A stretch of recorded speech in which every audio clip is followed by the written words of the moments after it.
So I got the rockers all cleaned up, along with all of the support blocks, I guess. These guys actually have a larger bottom hole than the top hole. You can see it's chamfered. There's a hole on the head that actually pumps oil up into these guys, into the center of this guy, and then up through these holes, and then down through the center. But as you can kind of see, come on, focus.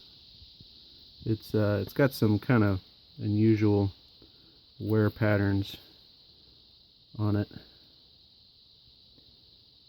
and I think what I've determined is this post, or this pivot bar, or whatever the hell you want to call it, I believe was put in upside down the last time this thing was rebuilt. You can kind of see that right there, that kind of angled look, along with the center part, corresponds with these guys. Come on. Corresponds with these guys. These have an oil path that goes up to here, which then has a port that goes to the push rods. Push rods go on this side. The little umbrella cup things, whatever you want to call them, that actually push down on the valves, go on this side. How these guys actually get oil, I'm not quite sure. I have a feeling that there's oil that sprays out along the sides of these, but I'll get to that here in a minute. So the reason I believe this is put in upside down, because that obviously has an oil galley for something. And if you look on the other side, there's your oil holes. So this whole center section here is pressurized, pushes oil through these holes into your oil galleys, and then out into your push rods. So luckily the motor hasn't been run very long with the this bar upside down, at least by the looks of it. So, and I think the worst bearing may be this guy. Come on.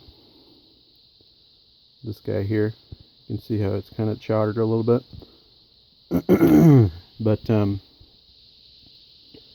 just going to take these guys, put them in the other direction with the oil holes facing into that channel, and kind of go from there.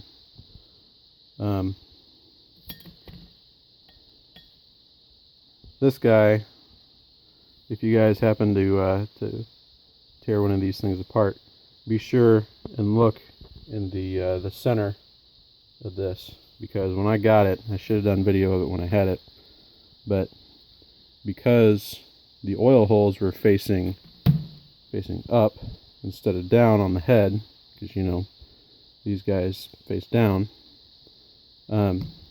because of that, this whole thing was half full with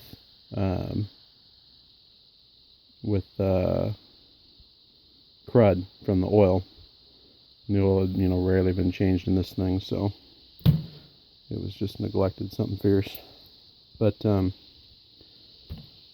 not fierce enough, because I'm going to be able to just take these guys, slide them back on. I can't find any new sources for bearings on these, so just got to go how it is.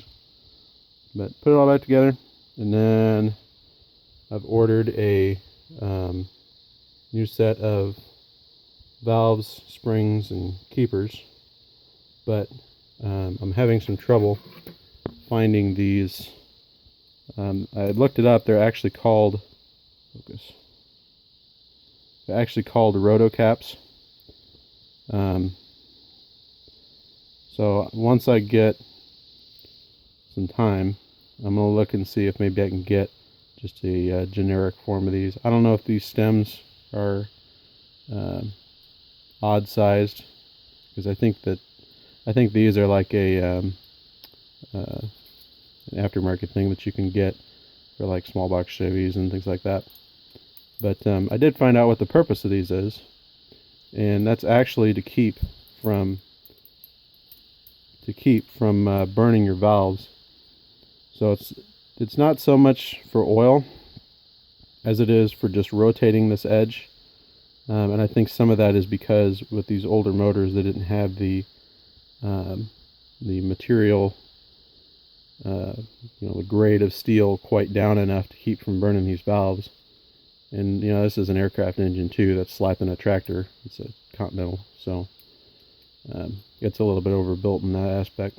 But that's the point of those guys, to just rotate those, keep from burning the valves and the seats.